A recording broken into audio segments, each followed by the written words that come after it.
Okay, let's get into this. Think about a place with just incredible natural contrasts. Like 1 minute you're looking at the world's highest waterfall. And the next, maybe you're chilling on a Caribbean beach, all in the same country. Exactly. It sounds pretty amazing, doesn't it? And that's Venezuela. According to the source material we're looking at today, these are excerpts from a travel guide. Right. And our goal here is to really unpack what this specific guide says makes Venezuela interesting as a potential travel spot. You know, the key places, the culture bits, practical tips, all based on this source. Yeah, let's stick to what the guide tells us. It kicks off calling Venezuela a land of striking contrasts and unmatched natural beauty. It does mention, past challenges, but frames it neutrally, suggesting it's kind of ready for travelers looking for something authentic and extraordinary. And the why behind that. Yeah. According to this guide, it's the natural stuff. The world's highest waterfall, those amazing islands, ancient plateaus, the tepuis. Plus huge plains, jungles packed with biodiversity. Yeah. The source really emphasizes this range. It seems like the guide is saying it appeals to lots of different people. Nature lovers, adventure seekers, culture buffs. That's the angle, yeah. It lists specific highlights of what makes Venezuela unique.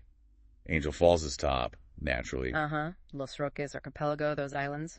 Canaima National Park with the tepuis. And Roraima, the guide, notes it inspired the Lost World. Wow.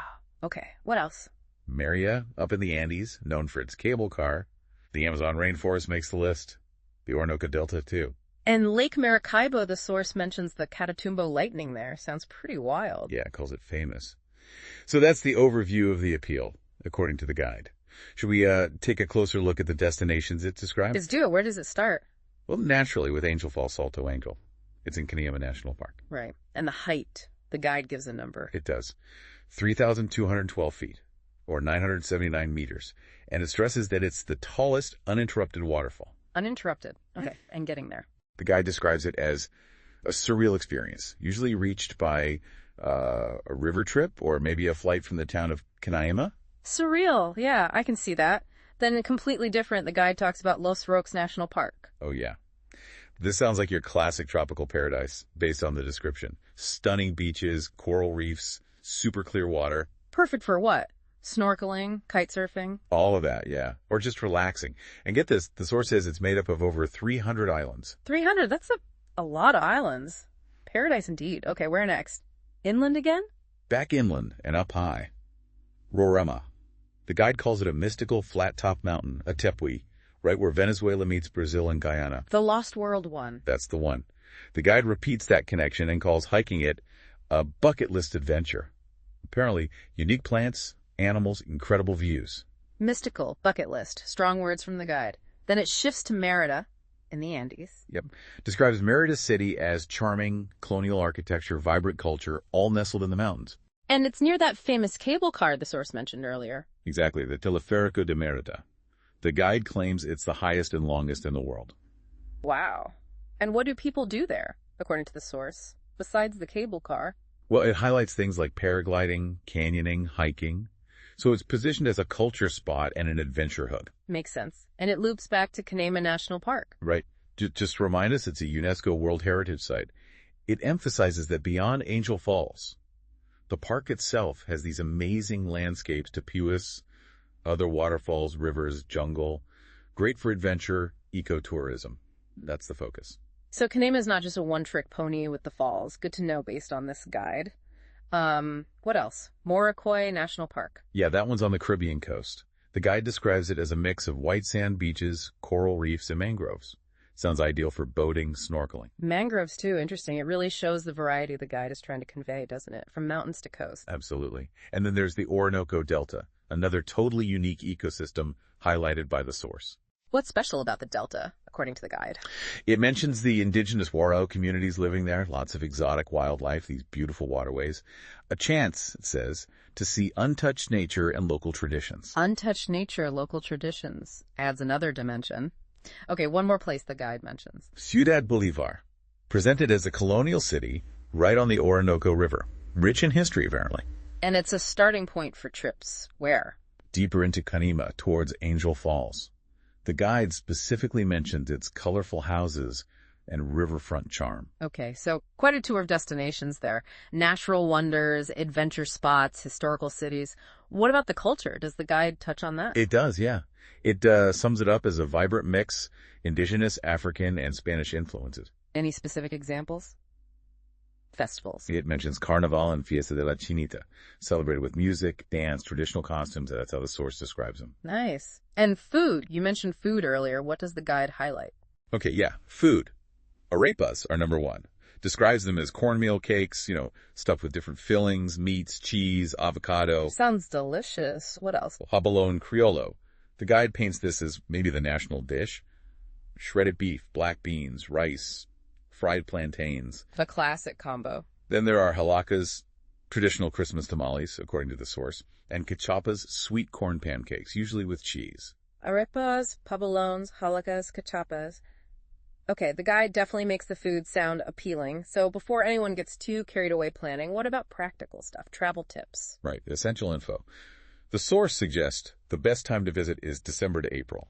That's the dry season, it notes. Good to know. Currency.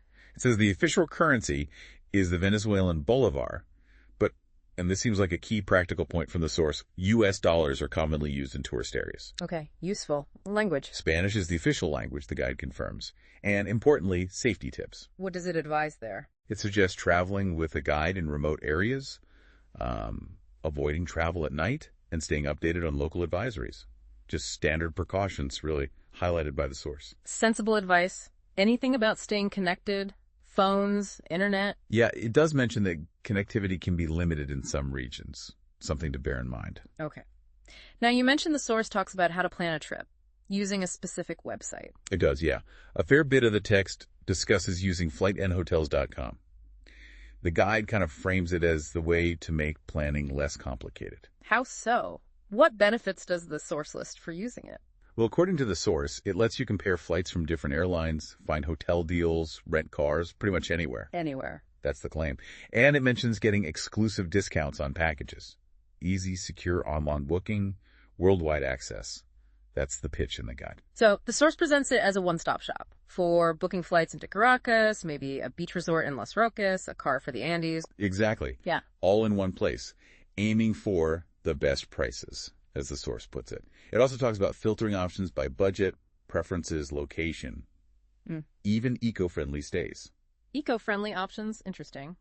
And the guide suggests it's good for planning trips with multiple stops within Venezuela. Yeah, it highlights that allowing for seamless itinerary customization is the phrase used in the source. Right. So the guide presents this service as a tool to manage the logistics of visiting all these diverse places it describes. Pretty much sums up that section of the source. Okay, so that brings us towards the end of our deep dive into this specific source material on Venezuela.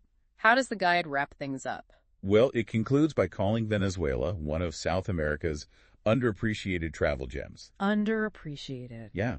It circles back to the main attractions we pulled out.